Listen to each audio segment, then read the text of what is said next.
liberty and give me Annette. Welcome to Annette on Life, Liberty, and Happiness, a podcast where I talk about the Constitution, politics, history, the culture, and anything else that strikes my fancy. This podcast can be found on AnnetteTalks.com, iTunes, Stitcher, Spotify, Google Play, and YouTube, and eventually iHeartRadio. I am your host, Annette Bybee. The music that you hear at the beginning and the end of my podcast was written and performed by my brother, Paul Mashler. Thank you, Paul. Today's episode is a new experiment that I've decided to use as kind of the cornerstone of my new podcast, and it's called Civil Discourse. Now, the goal of Civil Discourse is to bring together people of opposing viewpoints in an effort to understand each other and demonstrate that we can disagree agreeably, not to argue, debate, or change minds. The reason that I decided to start Civil Discourse is that I see a dangerous divide in the country. It's being fueled by the media and social media. And I have no desire for another civil war. And I think we can do better than this. So I've decided that we're going to try and demonstrate that today. And then hopefully this will be a once a month thing. So I'm not going to pretend not to have an opinion, but since the goal of Civil Discourse is not to change minds, I'm going to try to do my best not to insert my opinion in the discussion, but rather to just facilitate the discussion. Don't worry, I'll be sharing my opinion on plenty of other episodes, pretty much every other episode. You'll know where I stand. But today, and on all my Civil Discourse episodes, I'm going to try and stay neutral.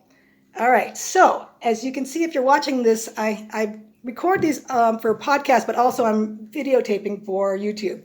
So if you're listening and you want to see what everybody looks like, go to YouTube/Annette Talks and find us. But as you can see, if you're watching, I have two guests today, two gentlemen, young gentlemen. I'm going to have them briefly introduce themselves, and then we're going to talk about their positions, which happen to be socialism or democratic socialism versus the free market. So and I've got on my left here Daniel, and on my right here Christian, and I did that on purpose, yes. Just for kicks. Yeah. All right. So Daniel, would you introduce yourself? I've never met you, and I don't know you at all, and so I'd just like to know a little bit more about you. Yeah, well, I just appreciate you having me on, Annette. It's nice to meet you, Christian. You as well. Yeah, so my name's Daniel Grosso. 28 years old. I live downtown Denver. I serve at a local restaurant there. I'm also a card-carrying member of the Democratic Socialists of America. And just a little spiel about democratic socialism. I'll start by saying what it's not. It's not simply more government. If it was, I wouldn't be advocating for huge cuts in military spending, the demilitarization of the police, and a stoppage of public investment in charter schools. What democratic socialism means, in my view, is that just as we're guaranteed civil liberties as human rights, we now have to start to guarantee economic liberties as human rights for all people. This includes the right to health care, housing, education, childcare, clean drinking water, food, and a clean and habitable planet. We supposedly live in the richest country on earth, and yet we still have veterans starving in the streets homeless. We still have over 500,000 Americans going bankrupt every year because they've committed the crime of getting cancer. And we still have oil companies polluting our air and water. It's ridiculous. What democratic socialism is a positive, affirmative vision of a future where the needs of society are met democratically. So right now, the richest among us have incredible control over our lives because there's no democratic mechanism to rein in their power. They're accountable to no one except a small number of shareholders and capitalists who are driven by the profit motive. And this profit motive directly leads to those homeless veterans I mentioned. It leads to those 500,000 bankruptcy. It leads to lead water and wildfires. So we need to reorganize society and economy to fit the needs of every one of us instead of the profit for a few. So to fight these injustices, we must have a democracy not just in our system of government, which we can debate how democratic our government actually is at the moment, but expand that democracy to the workplace and our communities. So we have to build and grow a working class movement to oppose the interests of the capitalist class, and we need millions of working class people to stand in solidarity and demand these economic rights, or we'll continue to have billionaires exploiting us and the most marginalized in our communities. So that's what democratic socialism is to me. I know that I mentioned a lot. I'm sure we'll go into all those points, but I'm excited to hear what Christian has to say about libertarianism. All right. So you said you're 28. Correct. Right. So tell us something like you like to do in your free time.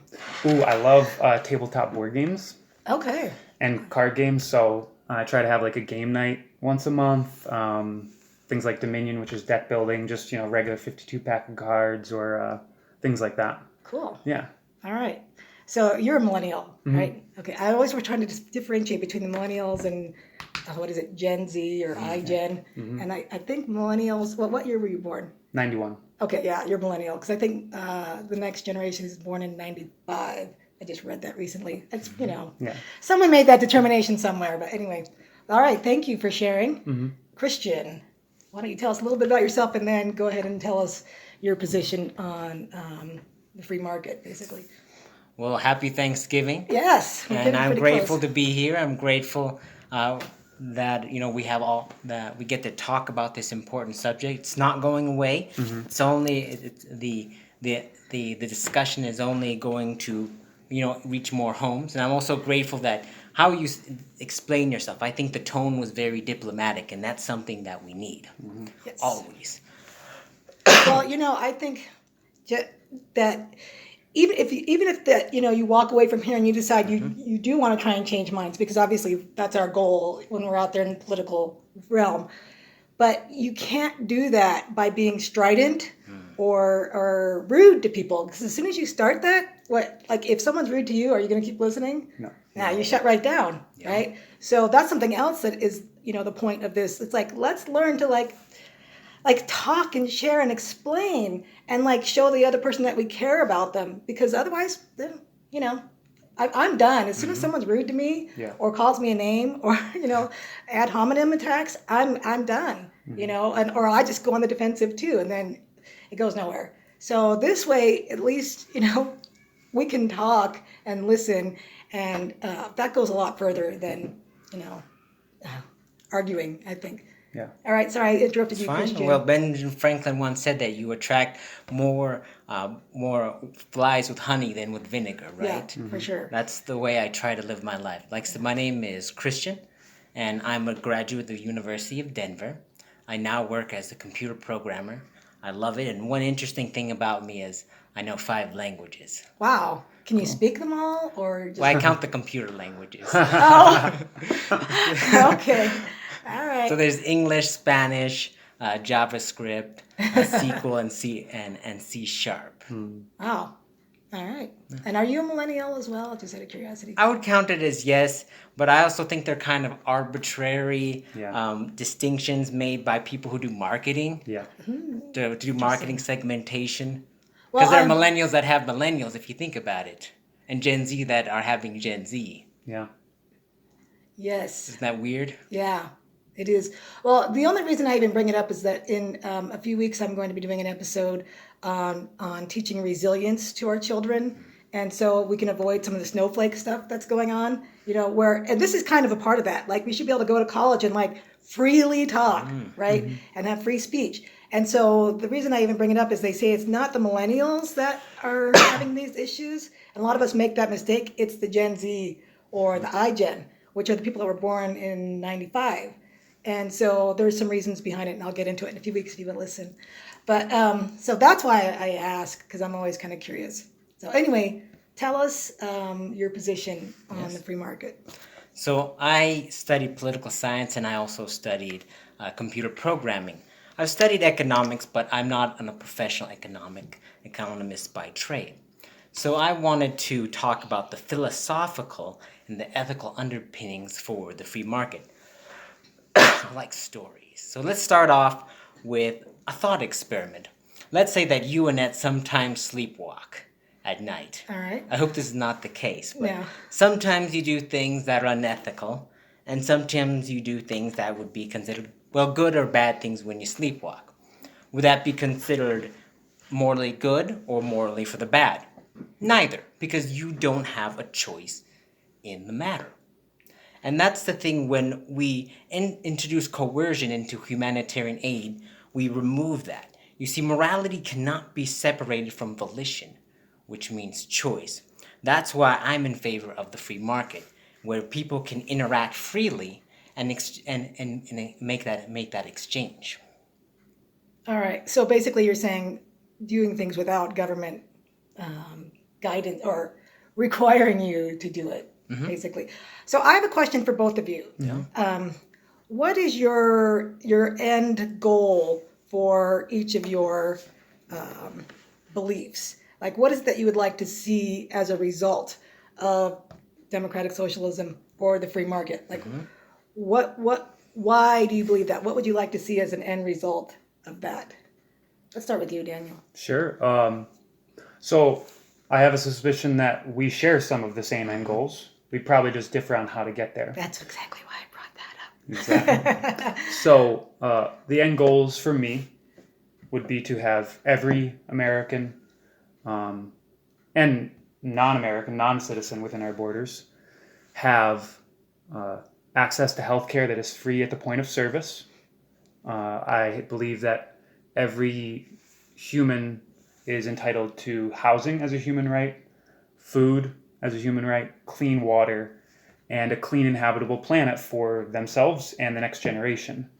I think one of the differences I might have with Christian would be that I don't think the free market has the proper incentives and principles to bring that about because it's based more on the profit motive. So things like large corporations, I think it'd be better under a democratic socialist vision, right, to have workers on the board of directors and other things like where the corporation would have to put some stock into a collective fund that is owned by the workers so that they would have more say in the direction of the company.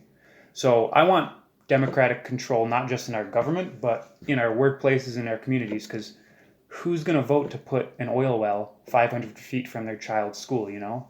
If we had more input from the actual communities where they could vote and decide on these things instead of just a huge corporation coming in and plopping it down, I think that would be better. So it sounds like you want people to have healthcare, housing, food, clean water, clean environment. So that's like your end goal, is you want everyone to have those things. Yeah.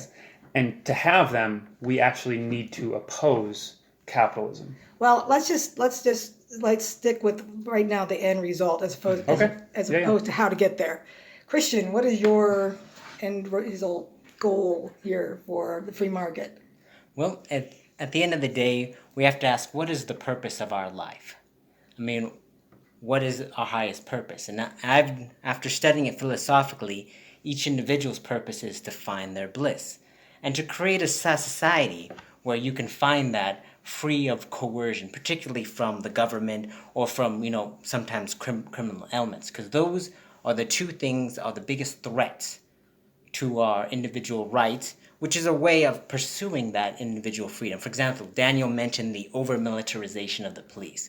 I could not agree with that more. There was this case where these people had this illegal gambling. It was probably like a raffle, and they used a SWAT team to bust in. Yep. Oh, right. And you probably heard of this case. Awful. Mm-hmm. Now, raffle is not my thing, but some people really enjoy that. So it sounds like what you're saying is you're more concerned with people having the liberty to live the way they want to live, as opposed to everyone having stuff, having basic shelter, food, clothing, and everything provided. It sounds like that's where you differ. Well, I also don't think that you can have those liberties if you don't have the economic basic rights that we all need. So it's interesting to me and now that you just said this, but some people talk about how, well, we need a free market so you can make your decisions, but if you're starving on the street homeless, you can't make the best decision about your future.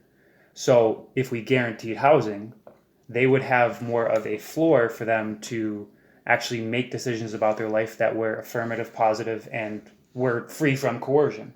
You can't make the choice to pursue a degree at a higher university if you come from a family that's maybe extremely poor and you grew up without, those extra study guides, or you had to get a job when you were in high school because you maybe were part of a single parent family and you needed to make ends meet.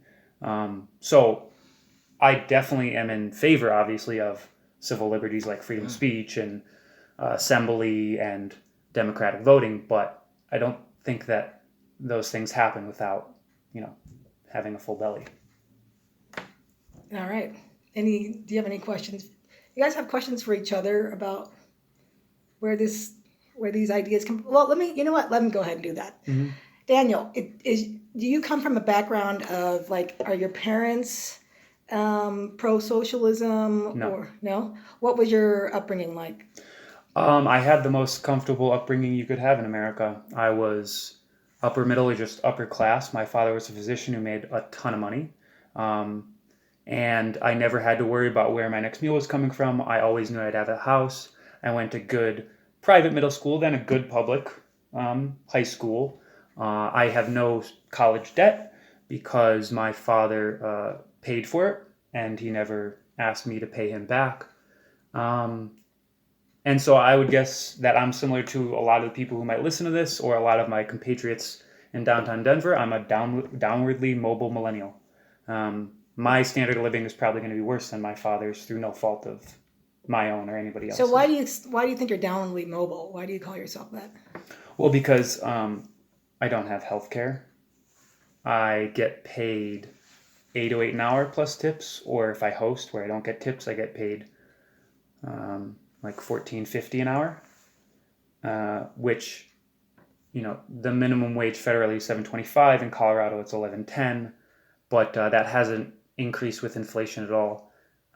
Every sign points to my generation having a higher rate of suicide.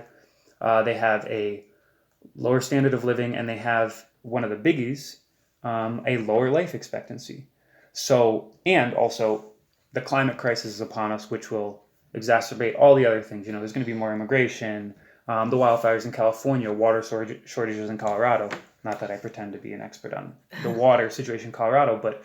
So where did you, since your parents are obviously, you're saying they're not socialist, and you kind of grew up in a privileged life, where did your ideas come from that sort of took you in this direction of feeling like socialism is the answer? I looked to the material realities of the world around me, how we in America don't have, free at the point of service healthcare, but other countries do. But hey, what gives? America's the richest, right? And we're, some people say the freest, but we're at least one of the most free countries in the world, right? So if we're both of those things, but we don't have the freedom to quit our job because, I need healthcare. My wife, not my wife, but my wife is pregnant, and we need that healthcare so that she can pay for the ability to go to the hospital and have a baby. I don't have the freedom to actually decide I want to do a different job. It's things like that have brought me to. Because healthcare is tied to employment right now. Exactly, yeah. All right. Thank you. Yeah. Christian, where did you come across your view on the free market? Was this something that your parents sort of instilled in you, or something that you just decided over time? I'm wondering if either one of you also has a mentor or someone that kind of inspired you in your viewpoints. Well, it's an interesting story. I was living in this home. I was renting this home in Murray, Utah. And it's not a very beautiful home, but it meant a lot to me because I had built memories there.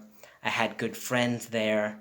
And then one day, the government decided to use eminent domain to tear down that home and kick us out. Now, normally I would have understood if they had built a road, or if they'd built a school, but the school board actually built a bus depot there. And then they built some corner cushy offices for the school board. And this is what made me understand that any government with the power to give you everything has the power to take everything away. It was one of the worst events of my life. And when I talked to some of the elected officials and what their rationale was behind it, they said things like, oh, we'll just explain to you and make you feel better about it. And they said it was for the public good. Right now, I'm really down on that idea of the public good, because what it means to me is some people's interests are more important than other people's interests. And woe be unto you if you happen to be on the losing end, on the bad end, the short end of that stick. Usually it's the majority's interest against the minority, which if you're in the majority, that's great. But doesn't your happiness matter just as much as everyone else's? Why do they put interest at each other's? And I realized that, in a free market, nobody would have been forced to make that transaction. We could have decided what we wanted. And maybe I'd still be living there a little bit longer. Yeah, that's interesting. So do either one of you have a mentor or someone that's inspired you, or someone that you kind of look up to as that kind of gave you some of the ideas that you had, or inspired you to look further into these ideas? Well, I mean, the big one I think a lot of people my age would say, Bernie Sanders. His presence on the national stage finally gave me the ideas and the belief and the conviction to say, we all know that something's wrong in this country. So what is it? And through more study and thinking, I came to agree with his position that, the corporate interest is opposed to the public interest. And I do, I resonate with your story. I do think that, seizing property based on public domain is a huge issue. For example, and we don't need to talk about him, but, Trump wants to build the wall, right?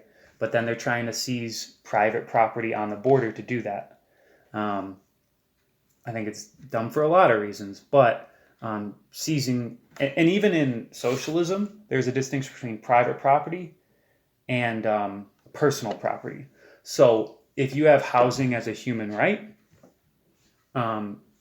or strong eviction legislation that you can't get evicted unless you've really done something horrible or something like that, I think that's compatible with democratic socialism, as well as the fact that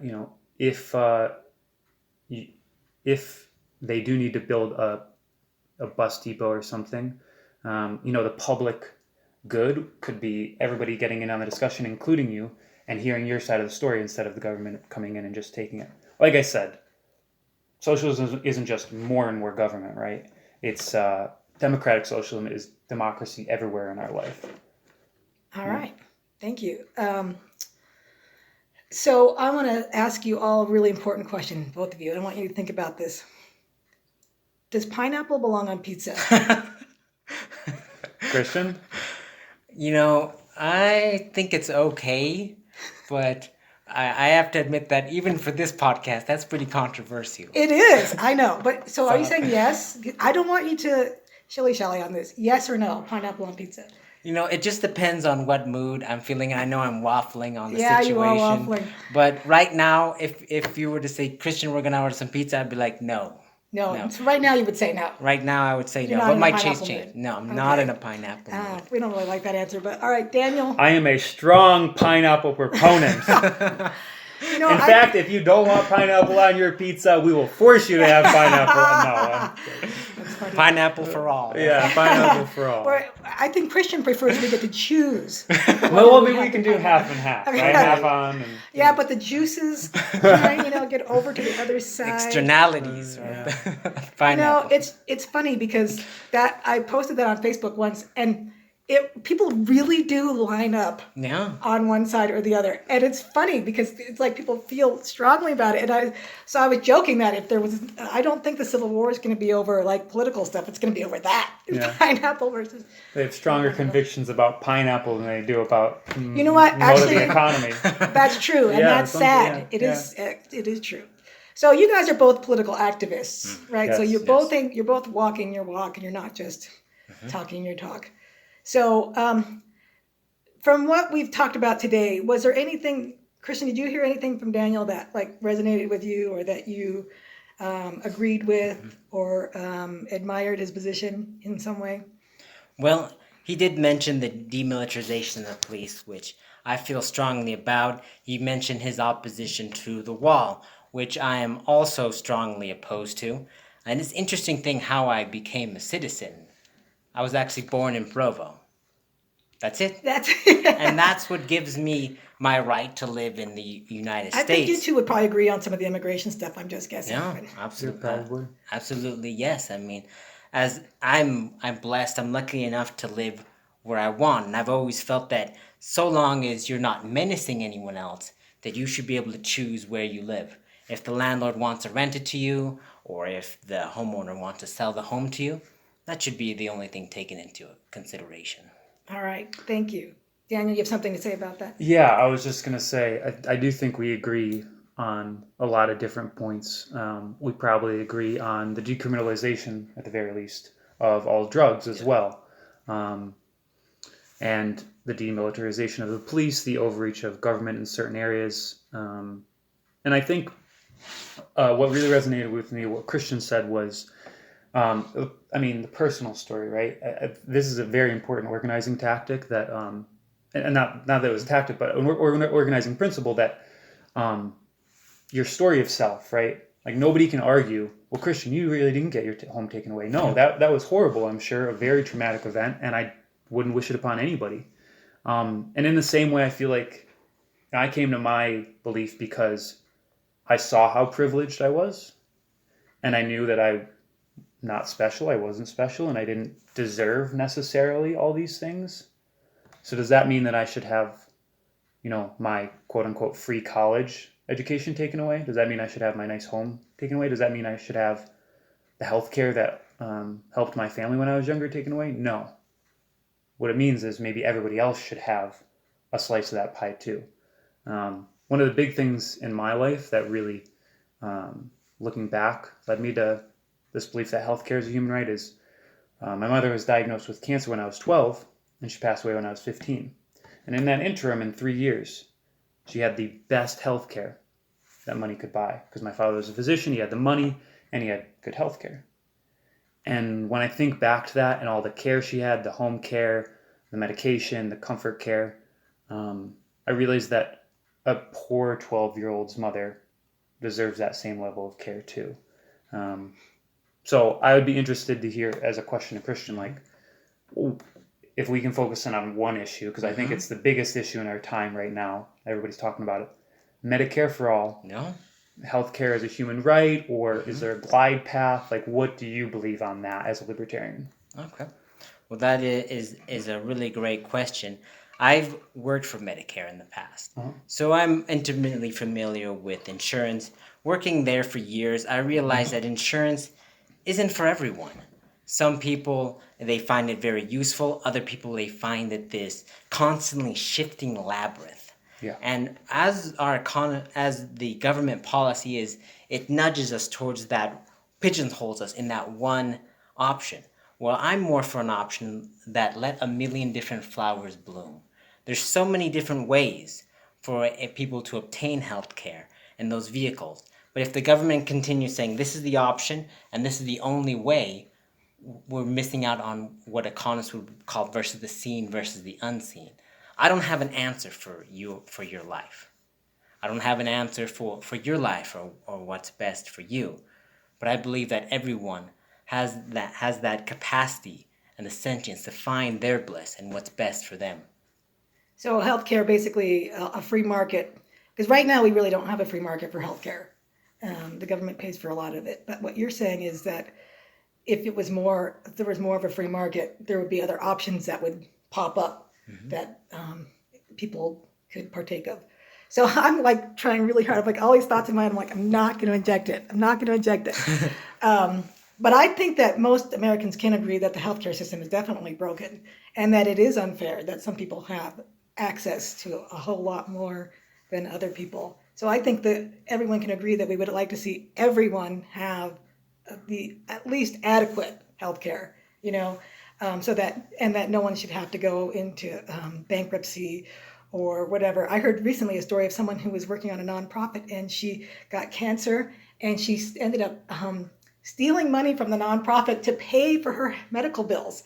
And she was convicted and went to prison and everything. And so obviously she shouldn't have stolen, but the fact that she would be that desperate tells you, yeah, that's a problem. Mm-hmm. And so I think we can all agree that there is a problem there and that everyone should have healthcare in some way. I think it's just a question of which way we think is the best way to get there. So I am going to wrap it up right now while we're all still talking to each other. Right. And you guys have been great. And I want to give my listeners the opportunity to get to know you better. So what's a good place to find, Daniel, where's a good place for people to find you and interact with you or follow you? I only have personal social media currently. But on Twitter, I think my handle is unique like you. YOU, or it might be Grosso17. But what I would really urge people to do is get involved. The DSA has a strong membership in Denver and all over the country. I would urge you to look up your local chapter. There is something for you in every DSA chapter. They have eco-socialism. They have a labor committee. They have a healthcare committee. They have immigration working groups. They have socialist feminist reading groups where you just read interesting books and yell at people over tea. like what? They're not civil? Yeah, sometimes I agree that we need to be civil, but I think sometimes it's good to let the beast out a little bit and know that at the end of the day, you might yell at each other a little bit. It's like family, right? Yes. Mm-hmm. I yell at my family, doesn't mean we don't love each other. Yeah, you know what? I don't have a problem with that either. If you both go into it knowing, respecting each other. And if you have that what's the word, that habit, or where that if you're talking to each other, you're gonna get into it, you're gonna get heated, but you have certain rules, like we're not gonna call each other names, we're not gonna get personal with each other. Yeah. I think that's great. Unfortunately, we just don't see a lot of it. So I wouldn't mind trying that sometime. Not quite as civil discourse, maybe, where people get into it, but in a rational, logical, respectful way. And I think small media like your podcast and other podcasts is a great forum for it, because the media infrastructure in our country is just horrendous. It is. I think we all agree on that. It's like they want us to fight. Yes. And so they are picking sides and they are bombarding us constantly with, we want you to be outraged, basically. It's a constant, because that's how people, there's something in our brains that enjoys that and keeps tuning into it. And you get more clicks, which equals more profit. Right. If it's, And there's polls done that Medicare for All has a 70% approval rating. Across all demographics, Democrats and Republicans, something like almost 90% of Democrats, and then 54% of Republicans, and I don't know about independents. I'm an independent, actually.